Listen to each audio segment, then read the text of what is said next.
Hello, everyone, and welcome to another episode of Justin the Food Entrepreneur Show. I'm Justin Bizzarro. I'm your host. That's Bizzarro. For anyone who's out there, you can find this show on Instagram or Facebook, and you can listen to the show on Spotify or wherever else you grow yourself through podcasts. Happy 4th of July, everyone. Welcome.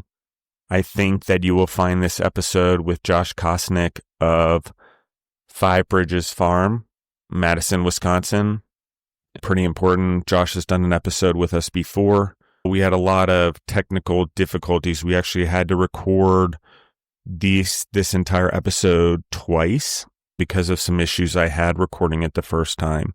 But it is a very, very important episode, guys. And as I leave us to it, I want everyone to just think about one nation under God. Even though we wrote it in the Constitution in the United States, God's kingdom is that to all humans on the planet. So if we have a chance to do better and use our independence as one nation under God to help create a true one nation under God, especially with the rising amount of Christians, Jewish people, Muslims, we're all under the same God, technically. So it's interesting, and if we really think about it, if I were God and I know humans have free will, I'm going to create a lot of different tools to get humans to salvation, not just one tool. That would be a logical thing as a creator, hence why we have so many animals, and some of them go extinct, because guess what? It is possible that we lose things in this world, creation, extinction, so we have to create an abundance. And that being said, I love you guys. We're going to jump right into it. Let's get into 4th of July. Happy 4th, everyone. I hope everyone have a safe, happy 4th of July in the United States. I truly hope we use our independence as one nation under God to enlighten, plant, allow to grow the Holy Spirit in all of us. Because when we allow that, that's how we change. We change from the inside. So I love you guys.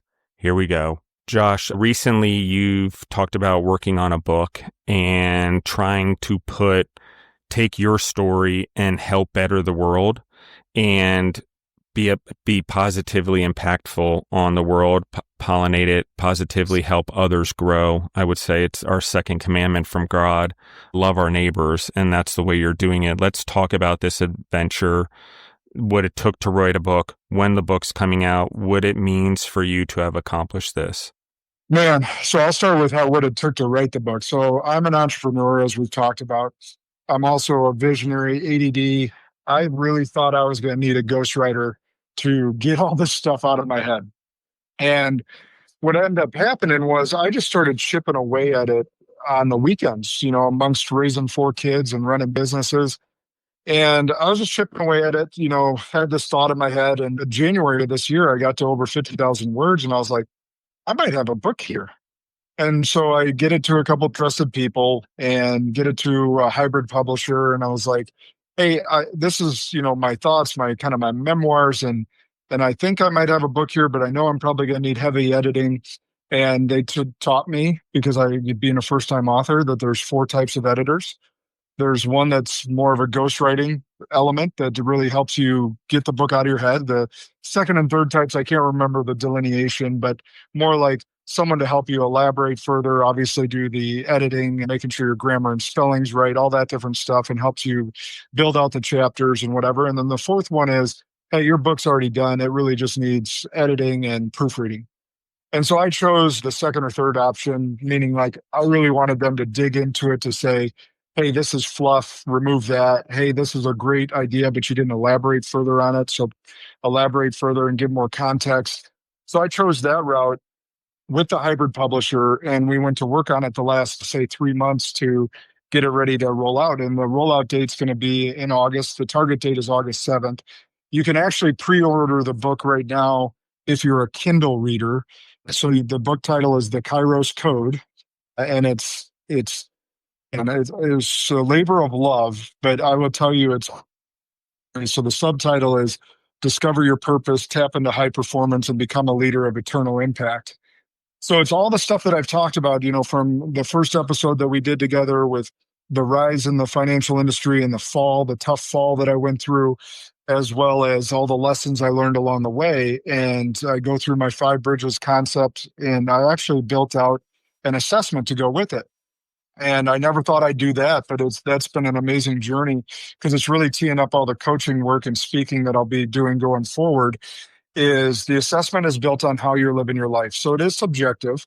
It's not like a Myers-Briggs or a DISC assessment or even a Colby where there's science backed behind it, because it's more about how you perceive that you're crossing these five bridges that are really important in life, or the most important in life. So your spiritual bridge, your internal bridge, which is your mental, physical, and emotional, your relationships with yourself, your family, with God, and then your environment bridge, which is your professional life, your financial life, your creative and joy life.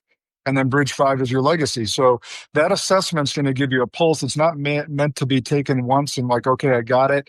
It's meant to be taken multiple times, because there's seasons in our lives that we'll go through where we're struggling on a certain bridge. And it will give you a score on each of the bridges as well as a total score. So I'm really excited for that to roll out to the world and for people to start bettering their lives on a more meaningful basis, because I got sick and tired of, not only in my own life, but seeing high performing individuals sacrificing themselves at the altar of success, of accolades, of money, and sacrificing the things that meant most to them in this, or that should mean most to them in this world, like their family, their kids, their marriage, their relationship with God, and their health, frankly. Let's anchor each bridge for you. We've talked a lot about spirituality. You and I are part of a group together. God is important to you. You're more active in the group than me for sure, and probably active in a lot of other things. But that being said, the spirituality bridge for you is an important one right now.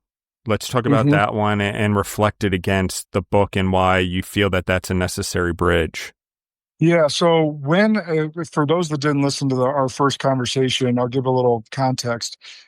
I ran a really successful financial firm, 250 employees. We were managing $4 billion of assets, growing by 30% a year. And that all got ripped away from me.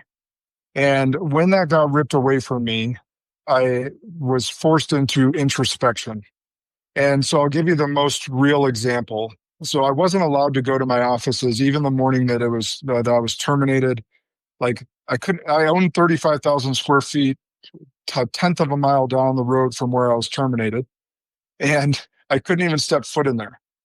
So they hire a professional moving company to collect all my belongings and get it over to my house. And I don't remember what duration of time that took, but they did that. When those boxes showed up, I couldn't open them. I was in a, emotional state, and I just couldn't face whatever was in the boxes, which were all my belongings. So it took me about a month to open those boxes that were sitting in my basement spare bedroom. And when I did, I had this really epiphany of a moment where I was like, all the accolades, the trophies, the designations, the stuff that made me seem or feel important that were in my office, they didn't mean anything. It was just stuff that if I had died that day, that my family was going to have to deal with. It was just stuff. I couldn't take it with me. And so what I realized really in that moment and over the next 6 months of negotiating my exit and figuring out what was next, it was a time of reflection to say, I got it all wrong. I was chasing accolades. I was chasing notoriety. I was chasing positional success instead of chasing God, instead of focusing on my own mental and emotional and physical health, instead of building upon the relationships that meant most to me. And so I realized that I had gotten the order wrong on these bridges. And I realized that I wasn't the only one, that most of us do. And so now I'm setting out a track for us to get right with God, for us to get right with ourselves, for us to get right with the relationships that mean most to us in our lives, while still being able to be really successful. And so that spiritual bridge to me is that it came from that epiphany of a moment, but it really is about, hey, and maybe there might be a listener that doesn't believe what you and I believe, right? So Justin and I are Christians. We've talked about this, but I also want to leave room for, hey, you may not believe that, or you may be Jewish, or you may be Muslim, but is that the first and foremost priority in your life? Are you chasing God or whatever you believe to the degree or more, hopefully, that you're chasing your professional success? And the answer to that question is typically no. And so I think that my point with that bridge is, do you know why you're here on this earth? Do you know what your purpose is? And are you using that purpose that was given to you by God to give back to the world in the service of others? And so once we nail that, I think we can live a much more harmonious or integrated life. For those that don't nail that, they're going to feel disjointed. They're going to feel disconnected. They're going to feel like there's something missing, even though they're having all the success. I agree with you. I think even with the trophies, even when we get the accolades from the individuals we want them from, it's still empty. We get them from our parents, from our spouses, from our children, but if we're not doing it for the right reasons, if we're looking for that because we need validation, or we're in this crazy validation cycle, we're doing that. That's exactly what we're doing. The trophies, the validation, it's filtered through other things, even sports, even though I think we should win and learn what it's like to be competitive. At the end of the day, it's still a bunch of rules created by humans. So at the end of the day, we can win things. We should survive. We should take the skills God has given us and excel at those things: football, finance, leadership, business. But what Josh is also saying here is, okay, at the end of the day, you get those things, but it's still filtered through this world, the secular world. But Yep. Spiritually, there's a lot more things rewarding. But if we start to achieve trophies and the things in our lives through a spiritual lens, where we're looking spiritual lens as the first lens, I think it's why it's probably one of the more important bridges. That's we're better off from day one having a guide like God, no doubt. So reflect on how this bridge and the other bridges now. I'm going to let you pick the next bridge, Josh. Let's pick one more just to talk We'll just about. go in order. Okay, let's do it. Go in order. So, let's go to the internal bridge. So, The reason I chose that second is because I truly believe if we're not right with God, if we're not right with ourselves, that we cannot be a blessing to others. And so that means that we have to work harder on ourselves than we do on our jobs. We have to put our oxygen mask on first before assisting others. And a lot of people frame that or have been told that that's selfish. And so they have the wrong framing from the get-go. Maybe their spouse made them feel that way. Maybe their parents made them feel that way. It's like, why are you working out? Or why are you going to therapy? Like, you should be spending time with me. You should be spending and we got to be careful of the shoulds in our lives, because we can wake up one day and be shoulding all over ourselves. It's one of those things where, no, I know that I need to do this for me so that I can be the best for you. And so, yes, you can take that to the extreme. There are times where people can sacrifice their relationships because they're doing a workout challenge that takes up too much time. And then, right, so you can take it to the extreme. What I'm talking about is making sure, just like, I'll give a brief example. Like, we all see these influencers on the internet talk about the perfect morning routine. Yeah. I want to get you guys a little secret. There is no perfect morning routine. The perfect morning routine is your perfect morning routine. And your goal of that morning routine should be, is my mind set up for battle for the day? And whatever it takes to do that, have I gotten God in my head before I get myself in my head or any outside influences in my head? That's your focus of the morning. So if that's waking up a couple hours early to get a cold plunge in, to get a workout in, to get some Bible reading in, whatever your routine is, the goal of that routine is to get your mind and spirit and body ready for battle for that day, because every single day is going to be a battle. Some days it's great battles. Like Justin and I both had some days where we faced some terrible battles that no one else other than Justin and I would wish upon our worst enemy. We faced those days. That being said, there might be just little battles, like someone telling you no that you thought was going to say yes, or someone, child breaks their arm, And you got to keep calm under that pressure of getting them to the emergency room to be that emotional support for them in a painful situation. Like, there's going to be big battles and little battles, and we have to have our mind, spirit, and body ready for the day for that. So there is no perfect morning routine. It's your perfect morning routine. Yeah, So one thing I want to, bottom, oh, go ahead. Go ahead. I was just going to say, bottom line with the internal bridge is that you cannot view it as selfish. You have to view it you're doing it for the service of others. Yeah, absolutely. This is one of the things I think when it comes to morning routines, I think individuals can get so wrapped up in their routine, their family suffers. And so some morning routines, the success of it is if the family completes it. That's the level up, right? Eventually you're training, you're living by example by going through all your bridges.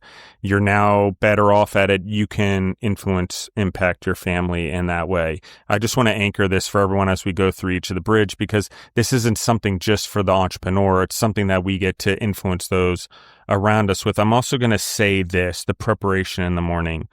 Something I've had to do in my prayer recently over the last few years, and I used to do this as a Catholic. In going to Catholic school, we would bow on one knee before you go down the pew and cross yourself, and then you're on your knees in the pew, both knees. But something, as I've gone through the hardships and I realize I am both a warrior and a servant in God, with God, in partnership with Jesus and the Holy Spirit, that I now pray on one knee, and because I am always prepared to be whatever God needs me, the warrior, or whether God needs me to be the servant. That doesn't mean I'm malicious, but it just means that's how I prep my day.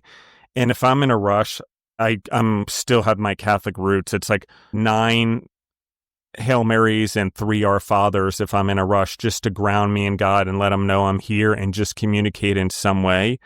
But that's me, that I won't, everyone has their own thing, but that's how important it is to me. If I don't, I'm not doing it. Even if I'm cramped for time or I have a meeting or I'm running late or whatever, there's a thing I have a backup plan to make sure God enters my day first.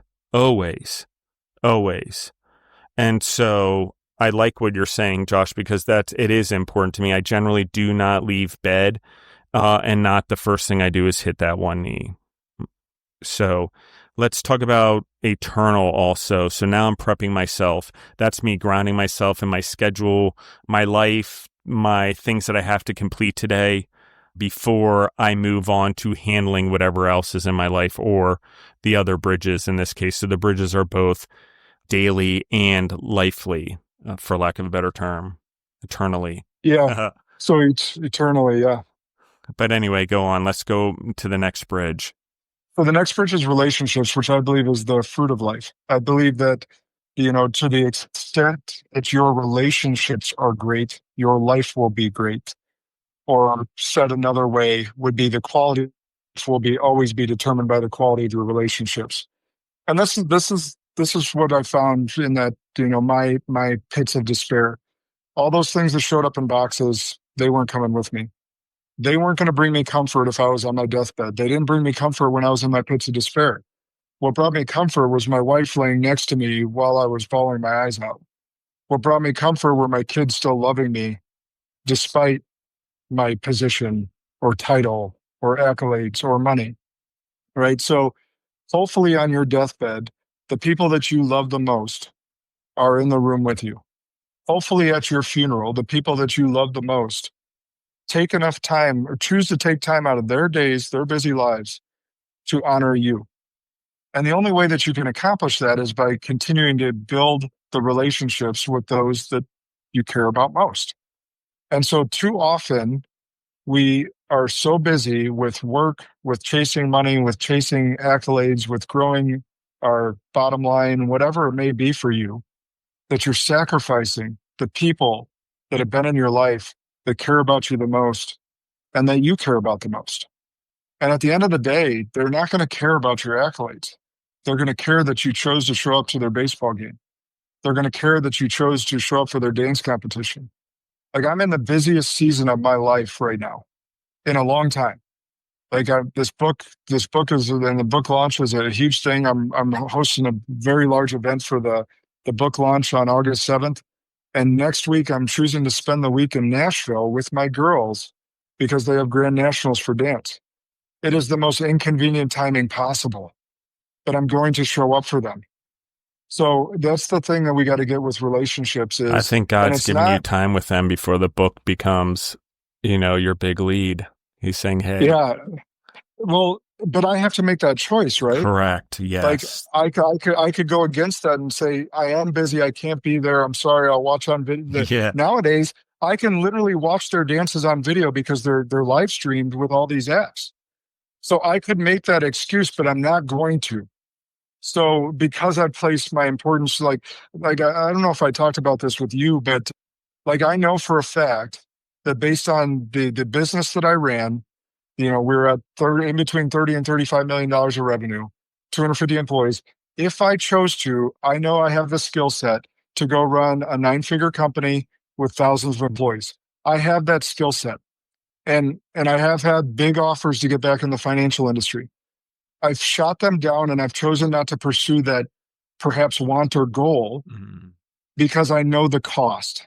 Agreed. And the cost right now would be my family. And I'm not willing to pay that price. So maybe someday when my kids maybe 10 years from now, when all my kids are graduating high school, and if I still have that desire, maybe I'll go chase that.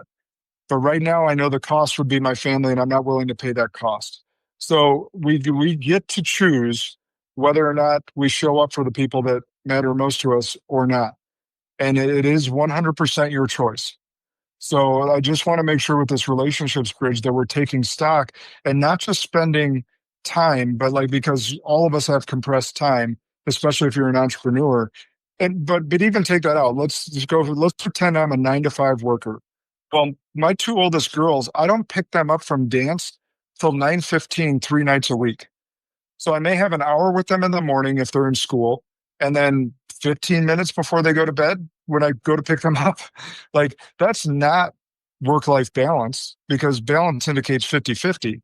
However, I can spend a meaningful 15 minutes with them and have meaningful conversations and ask them about their days and ask them if they're going through any challenges that I can help them with, or I could just turn on the radio and not talk to them on the way home from dance. Yeah, I mean, this is the whole presence thing and being present in our relationships, 100%. And it is the second thing God is really asking us to do. It is part of love thy neighbor. It's why 2 blank statements, love God and love thy neighbor, are so important as Jesus commands, in God, because of exactly what we're talking about. When you miss these 2 commands as a Christian and don't live them holistically, there's a lot of suffering that happens. And everyone's like, what do you mean, Justin? And, spiritual, and you never see it. No, it is. And here's how I know. Being in the hospital, food, and long-term care food business as long as I won, 24 years. I saw people that choose to live life spiritually and give in abundance and be in abundance in the world around them and die in peace slowly with their family around them. And then I watched those who didn't, who suffered a very long time before their death. Okay, the things are correlated for a reason. It just doesn't happen. We just don't end up there by accident. Okay? And yes, it's all out of our hands if you want to argue that, but you can also argue that during our life, if we have the discipline to lead in this way and get to this third bridge, we at least have the relationships to help us get through things, downward times, addictions, sin, spiritual maladies, character defects, all of those things. Love it, Josh. Let's go on to the next one. So bridge 4 is the bridge we all like to skip to. This is the one you're probably nailing right now. It's your environment, which I put in there, your professional life, your financial life, and the pieces that people forget is kind of your creative life and material life. So we're really good at this bridge mostly. And here's why I think why. It's not just hardwired into us to be of purpose in this world and to work. It's also somewhat societal, where as a kid, we were all probably asked the question, what do you want to be when you grow up? And you may have said a fireman, or you may have said an NFL player, or whatever you might have said. doctor, lawyer, whatever. But that's focused on the what. And oftentimes we're focused so much on the what, we forget the who and the why. And so what I want to focus on with the professional life is, are we finding joy in our work? Are we leaving time for creativity? And there are certain material things that do mean things to us. It's not I want to be careful here, because it's not the consumerism, just buy that, our society has turned into. But there are things in life, like my father-in-law passed a car to me. That means a lot because it came from him. There's things that I may buy that are meaningful, that are something that I can cherish, versus things that we just buy because we think we want them. Right. So material does bring some joy to people's lives, but it shouldn't be the roots of people's lives. The professional side of things is like, are we doing what we like God's unique gifts put into us? Because we all got them. He gave us different gifts, and our job really is to lean into those gifts and give them back into the world in service of others. So it's not just chasing accolades for accolades' sakes or money for money's sake, but are we finding joy in the work that we're doing and leaning into the gifts, the unique gifts that God gave each of us? And from I'm just going to ask this because I think people have trouble getting there. How do we know what our gifts are? I'm going to answer also, but I think it's an important question, because if you're getting through the bridges, you're starting to figure them out, I have to imagine. Yeah. So this is good. This is a great question as well. It doesn't come overnight. I think that's a fallacy. Some people figure it out when they're young, and they are able to go through life going, that's exactly what I wanted to do, and found my giftedness in it, and were able to live a joyous life because they've realized it early. Others, you think about Ray Kroc. I think he was 65 years old when he invented McDonald's. You think about some of these other inventors that were 50 plus years old, they didn't find it till later on in life, what it was that they wanted to give back to the world. So no matter what stage of life you're on, you should not feel bad about the choices that you've made that led you to where you are. That being said, it is upon us to get into the Word of God. It is upon us to pray to God and figure out, am I going in the right direction? Right. But the point is that you're taking action steps that lead you down a path, and you're going to figure out along the way, like, oh, that was the wrong path to go down. But I found some lessons in here that allowed me to say, no, I never want to do that. And however, I think that I might want to do that. And you take an action step towards that next thing. And that next thing may be the right path. Or else you've learned some things on that path and you choose the next path. And it's not jumping job to job for that sake. Like I've seen some resumes out there, because I was in recruiting and development a lot, where people switch jobs every 2 years because they were told that if you do that, you level up your salary. So I'm not advocating for that.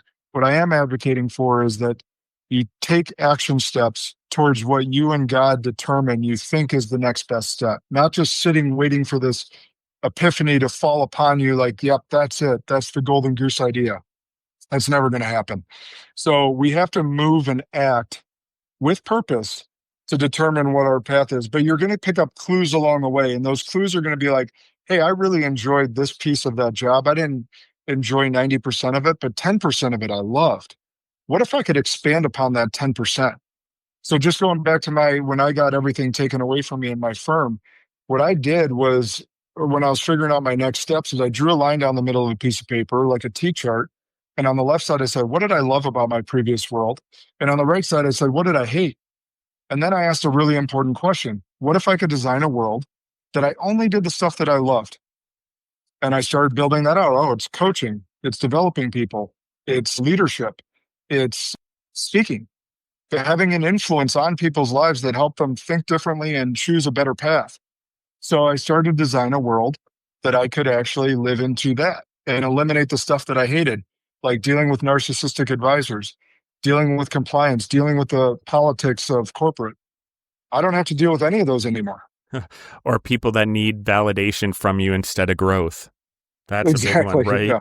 Man. So, that's a big one, I think. And that is part of what you go through as a CEO or a leader of a business. You start to realize there's those who are trying to gain for themselves and those who are willing to grow to not only gain for themselves, but hopefully to grow others, learning through that perspective. That's a big one, as we just talked about. And then I agree with you on the materials. There are certain things that mean more because someone gave them to me.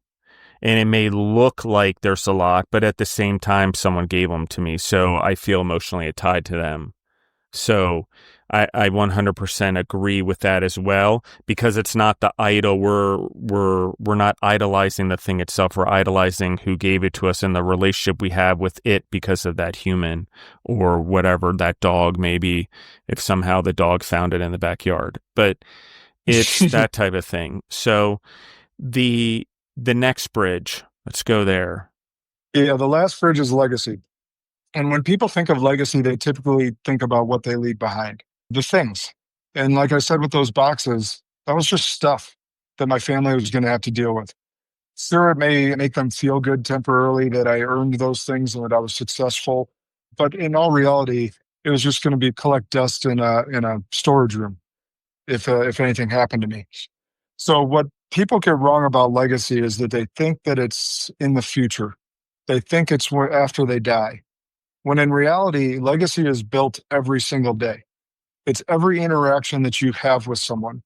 It's every piece of artistic or creative or something that you're putting into the world or into a human. Those are the legacy pieces that you're leaving behind.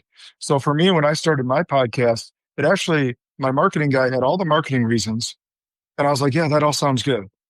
The reason I'm going to do it is because my kids will always have my voice.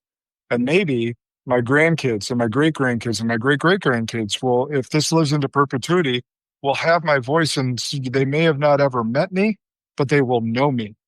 My book, the same thing.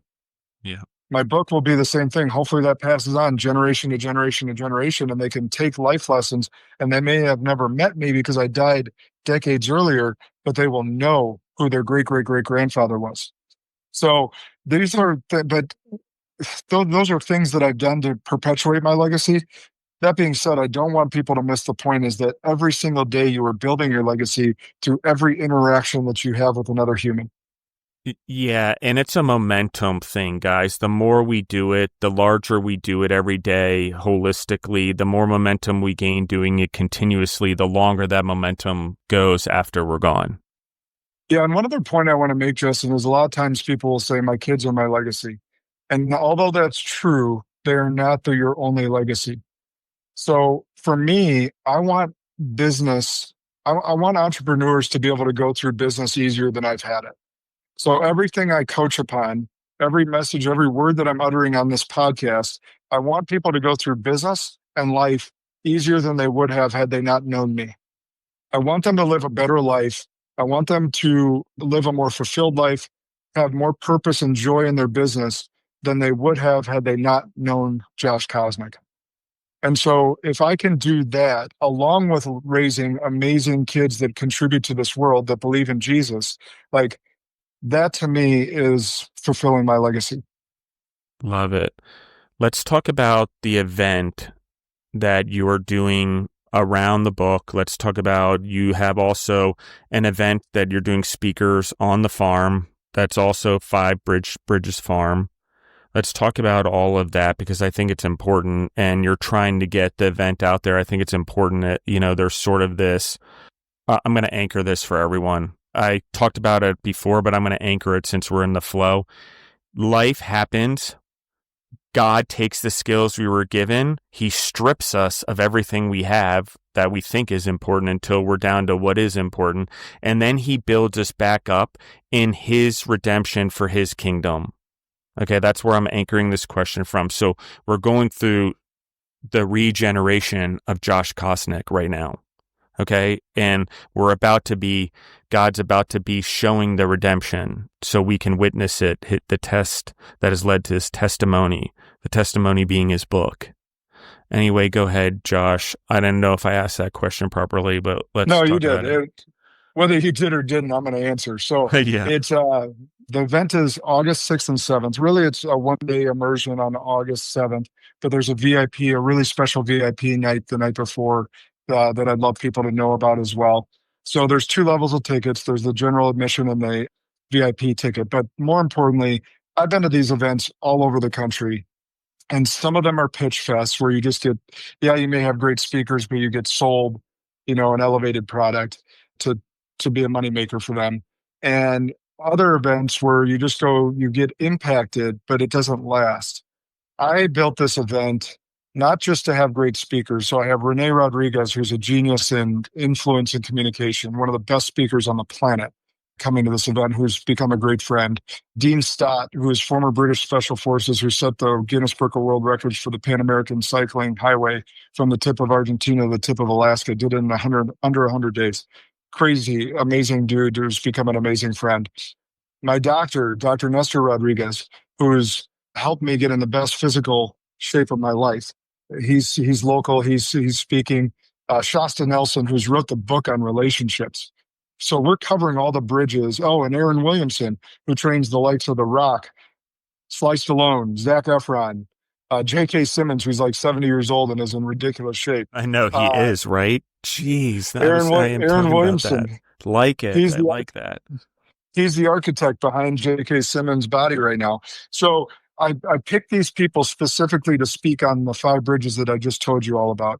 And so not only after each of the speakers, we're going to leave 15 minutes for table work so we can soak in the lessons. There's also a playbook that you get to carry with you now to really affect what bridge of your life are you not currently working on that you should be, or maybe you're just not as far along the bridge as you feel you want to be. And so we tailored the event like that. So I didn't go out and get the flashiest names, which I could have. I have, some great friends that are flashy names right now that, would draw a lot of audience. And I picked people specifically that could speak to these 5 bridges, speak into your hearts, and actually change you for the better, so that when you leave here, that you are actually ready to make a change in your life.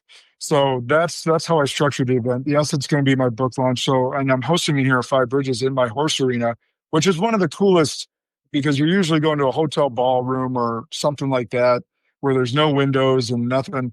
Like, we're going into the horse arena. I'm not putting flooring down, so it's a dirt floor, so you can come casual and be cool. I'm telling the ladies that are coming to the events, don't wear heels.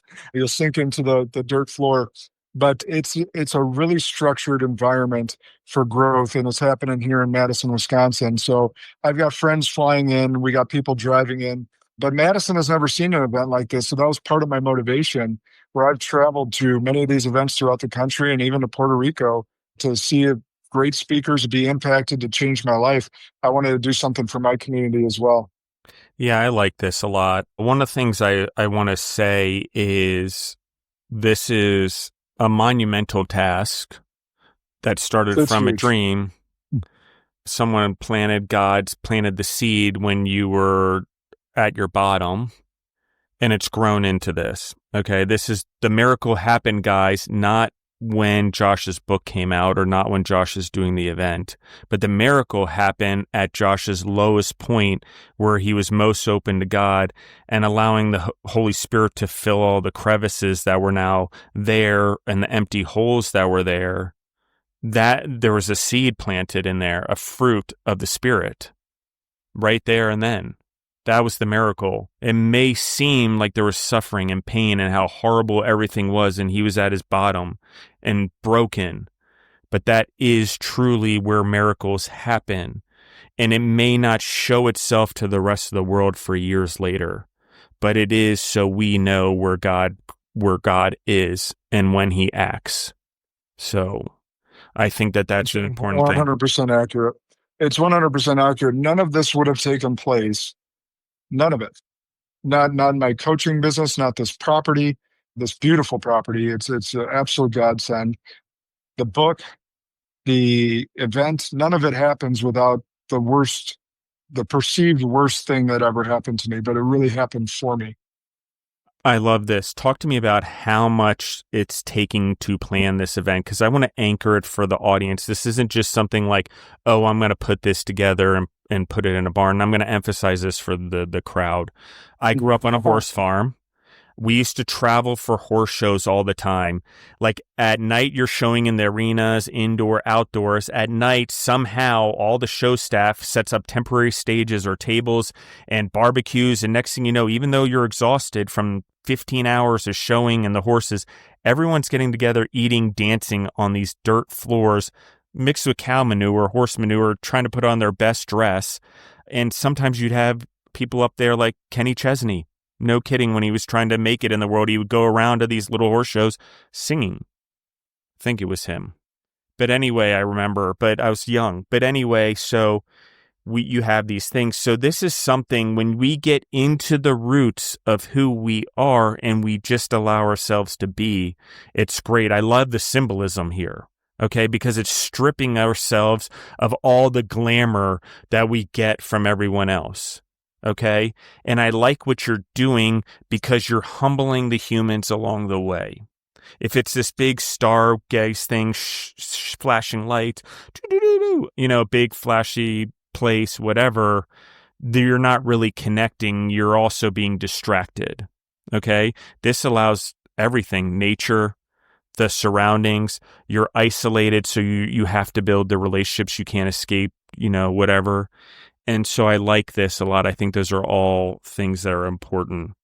I've talked a lot. So go ahead. So no, that's all right. From planning the event, this event's huge. We're trying to fit 300 people on the arena, but even planning a wedding event out here, or even some of the not big horse shows, but we've done some charitable things for veterans with equine therapy. Like there's a lot that goes into it. It requires staff. It requires planning, the agenda, setup, takedown, all the different stuff.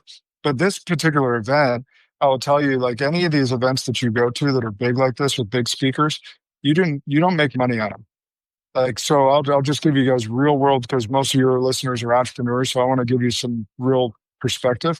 This event will cost me 120 grand. And the only way I even break even is if I sell it out. Like I'm probably going to lose money.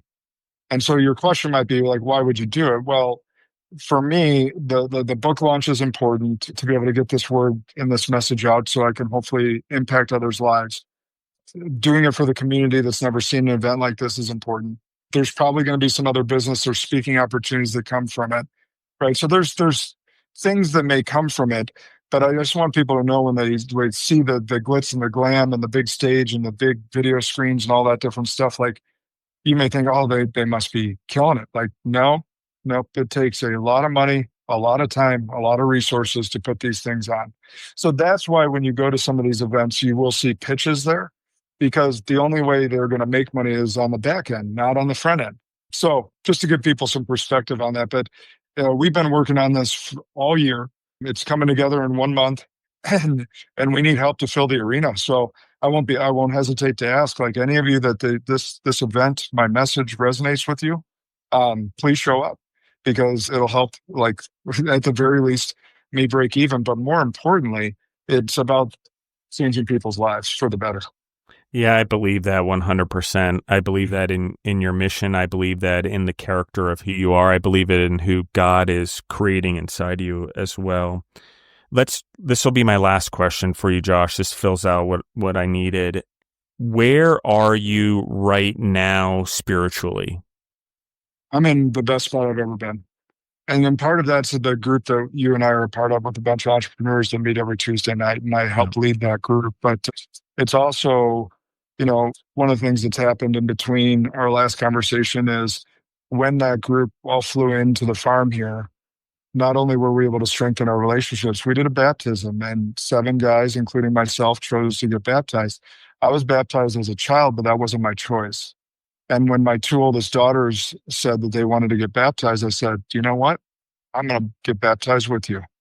And then Pastor Anthony allowed me the honor to baptize my 2 oldest daughters. And it's one of the most special experiences that I've ever had in my life. It's amazing. And, it's interesting. Right after that, I got baptized, and I didn't feel like immediately changed. I didn't have this big aha moment, because the very next second I'm baptizing my 2 daughters. So it took a few minutes for it to settle in, like what just happened. I was like, I was recommitting my life to Jesus. I was able to just see my two oldest daughters commit their lives to Jesus.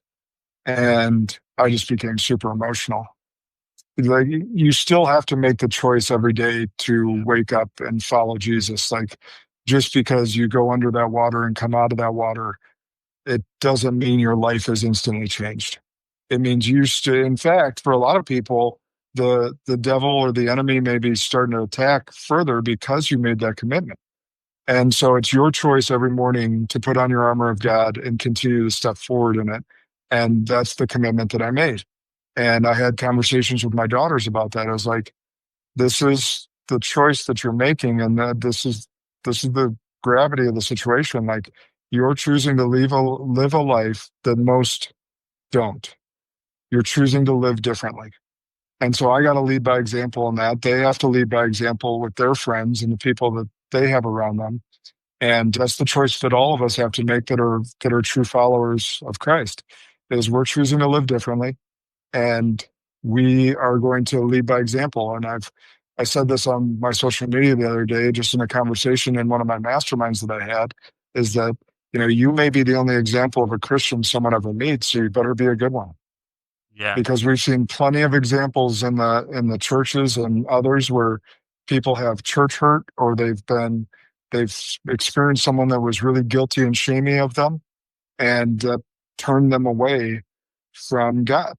And we can't do that as followers. We have to bring people to God through being the best example possible, and not steer them away because we were uncertain of ourselves, guilty and shamey, judgy, whatever it may be, and push them away instead of bring them closer. Yeah, I love this, because there has to be balance, just like our marriages or our relationships. When both are focused on God, we end up being closer. We share things. We have unity. We're able to communicate things because there's a shared goal there, a shared moral and ethical boundary. And I love this. And, related to baptism, I think it's one of those things when we choose to do it and we now are anchored against it, and the Holy Spirit then starts to truly move like water throughout us, filling the crevices, because we're allowing it now. And we're getting rid of the things that it doesn't want, that God doesn't want there. I don't know how to put it any other way, but we have to choose to remove it, or He will remove it for us in some cases. But I'm going to say about suffering, because I think it's important. This is my ending point, and then I'm going to get off. Suffering sometimes happens, and we just need to go through it because the miracle is happening, and we need to stop trying to control it or do whatever as humans or as entrepreneurs. And even if we're hiding from something or we've done something wrong, we just need to let it go, admit it, do whatever, make amends. But it's holding you back from who you are, and it's holding you back from crossing one of these bridges potentially. So exactly. Where can in fact, the Bible says we will suffer. Yeah. If you choose to follow Christ, you will suffer. Exactly. We have to grow. But I actually got in a debate with two of my business partners that were, building this coaching curriculum off the 5 bridges from, that they both helped me create the assessment, because one of them went to seminary much like you, and he was like, we're having a debate around suffering, and he brought up that point, and my other business partner and I were on the point of like, suffering is a choice, and he was like, no, the Bible says you will suffer. But what we were arguing was semantics, because we will have pain, there will be suffering, but choosing to stay in that suffering is a human choice. Bingo. Like, yes, we're going to have pain. Yes, we're going to have suffering, but choosing to stay in it is a human choice, right? So that was the debate in semantics we got on. But anyhow, I digress. I just wanted to make that point. Theologically, the issue is always human will. Is the human willing to do what God is asking of us? And I think that's where we at. Like, we can go through the suffering, but is the human willing to submit to the suffering and let it happen in order to move forward? Like, there's nothing we can do when someone else makes a choice for us. Someone else made a choice for you in your previous life, But when someone does that, we can choose to stay in the suffering, or we can let God anchor something new in us through the fruit of the Spirit. A seed. So that leads to the fruit of the Spirit, I should say, to be more clear for the audience. Josh, where can they find you online? Where can they find the book? When can they find the book? How can they find the Kindle link? All of those things. So if you go to Amazon right now, the Kindle, just search the Kairos Code, Kairos. If you're unfamiliar with the biblical teaching of Kairos, it's also an ancient Greek word as well. But very similar definitions. That is pre-release. You can order Kindle right now. The hardcover, soft cover release dates, again, the target is August 7th. I don't have a pre-order date on that yet, but I appreciate anyone taking the time to look into it, because I tell some very personal stories there. You will be motivated, you will be emotionally drawn, and you will learn quite a bit through my pain and suffering to come out as a better human being on the other side. So I appreciate that. The following is really easy. I'm at Josh Kosnick anywhere, because I don't know another Josh Kosnick, so my SEO is pretty good. And joshkosnick.com is the website where you can get to learn about me, the farm, the programs, anything of that nature. Yeah, and I think it's this. It's not that you go without suffering, but because of suffering is the way we enact love your neighbor fully. Period. I mean, there's no other way. I don't know how else we grow. I don't know how else we grow other humans unless we're willing, or we've gotten to a point where we're wanting to and willing to. Well, you've all heard the platitude. Yeah. God won't give you more than you can handle. Yeah. That's not true. What Justin just really nailed it there is, God will give us more than we can handle. He gave me more than I can handle in my pits of despair. Yeah. What it did was draw me closer to him. God will give us more than we can handle in our suffering, so that we know that he will never leave us. He will never forsake us, and that there is purpose in our suffering. Yeah, I love it. Anything else you want to add, Josh, before we get off? I don't know that I could add anything more profound than what I just said. So yeah, me neither. Me me neither. I was like, I'll cut it and bring it to the end. If you add something else, I'm just cutting that one to the end. But yeah, I appreciate your time, Josh. I appreciate you and all you're doing and what you're doing on the farm there, and what you've done for me as a friend, as someone in the group that we are a part of, and just your faith and your consistency and your discipline with all 5 bridges. It does motivate others around you. It does anchor me. All of these things do. It's a reminder of what got me to where I am. And it's also a reminder, if I don't stay consistent in it, that imbalance can lead to even more imbalance. Because the closer we grow to God, the greater we feel the imbalance because of allowing him to balance us. I don't know why, but that's why suffering tends to be leading to God. Because if we go chase towards God, I got to face sin number 1, maybe sin number 2, probably sin number 3. And so the suffering happens in the facing of God, because we have to face what we did to truly have an honest relationship with him. Right. So there's suffering in that. So when we accept it, no different than the suffering of working out, the suffering of reading if you don't like reading, those things, there's the gain there just the same. So thank you, Josh. Very welcome. Appreciate you. Yeah, I appreciate the audience. I love you guys. Thank you. Our counts were crazy last week. We're recording this right before 4th of July. This episode's going to release on the 4th of July, guys, just because I believe in what Josh is doing. I believe it's not only American and fights for freedom for God's country, one nation under God, but I do believe that it fights for truly the one nation under God, God's kingdom. So it declares both for me. It declares why I believe our forefathers actually put God in there, is in the hopes that we would become God's nations if we pursued him. So, amen. Love you, dude. Appreciate you, Josh.